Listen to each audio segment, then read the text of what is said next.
having suffered their worst RBS Six Nations defeat since 2006 when going down to Ireland in Dublin last time out. Wales' hopes of a record third championship win in a row depended on this game as they faced up to France in a Friday night showdown at the Millennium Stadium. The roof was closed, the lights were flashing, the razzmatazz ramped up, and as ever the atmosphere in Cardiff was intense. France made just one change, with Racing Metro flanker Wenceslas Lauret coming in for the injured Bernard Leroux, who was concussed in the win over Italy in round 2.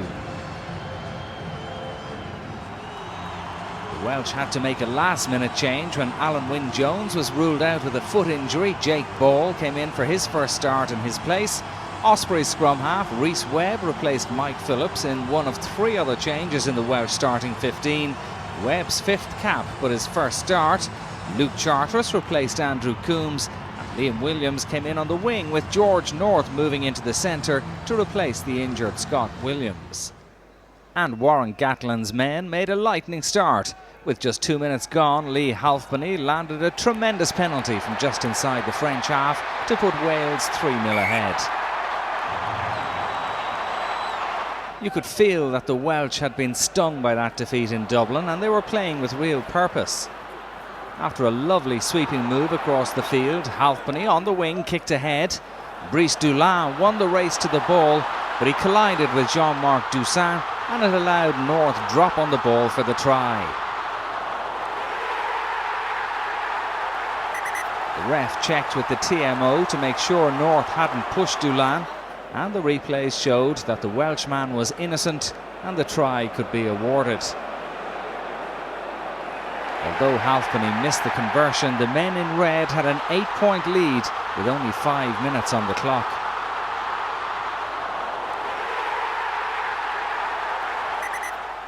On 9 minutes it was 11-0. Pascal Pape had been penalised at the ruck, and once more from just inside the French half, Halfpenny pinged it between the posts to extend Wales' advantage.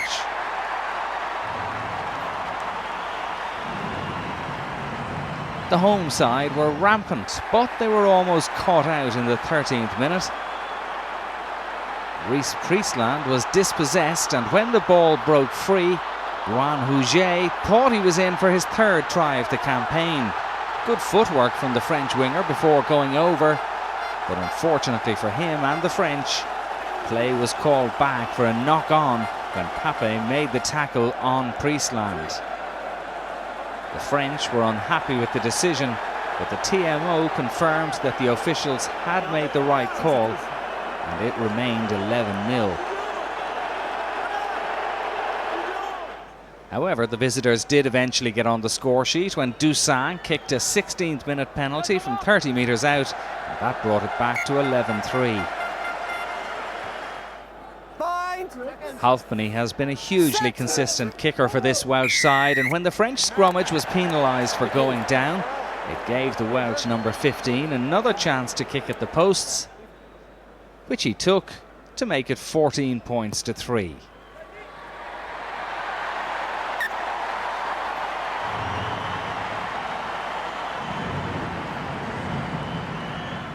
After Doussain had missed a sitter from in front of the posts, Les Bleus changed kicker when this time the Welsh scrum fell foul of the referee, and Jules Plisson slotted it over to bring it back to 14 points to 6.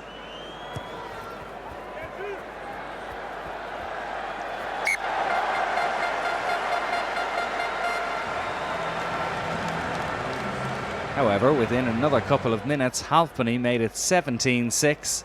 And with the last kick of the half, the fullback, who'll be on his way to Toulon next season, fired yet another penalty over, and it gave Wales a 20 points to 6 half-time lead.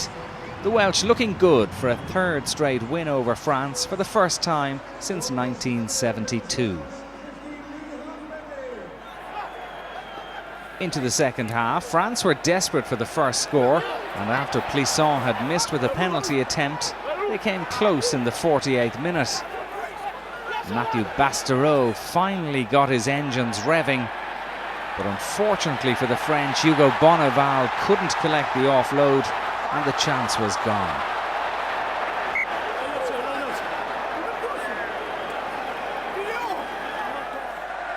Shortly after that, referee Roland lost patience with the two front rows at the scrummage. Nicolas Mas and Gethin Jenkins were both shown yellow cards for dragging it down. Jenkins would go on to win the RBS Man of the Match award despite this indiscretion in the referee's eyes. Get me some new cups, please.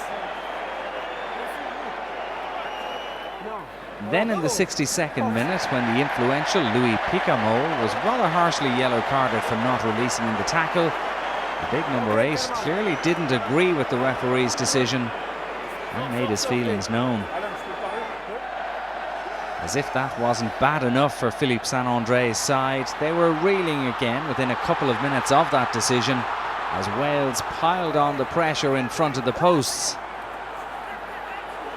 Sam Warburton was allowed to pick and go, and as a gap opened up in front of him, the big man dived for the line.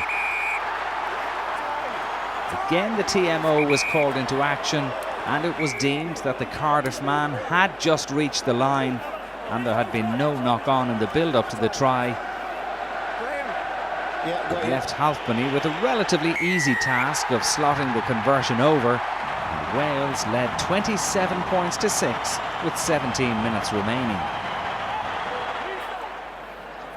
France huffed and puffed but were unable to break down a resolute Welsh defence, and as the game ticked past 80 minutes, the Wales management could turn their attention towards their next encounter against England in 2 weeks' time, with the dream of a third straight championship still alive.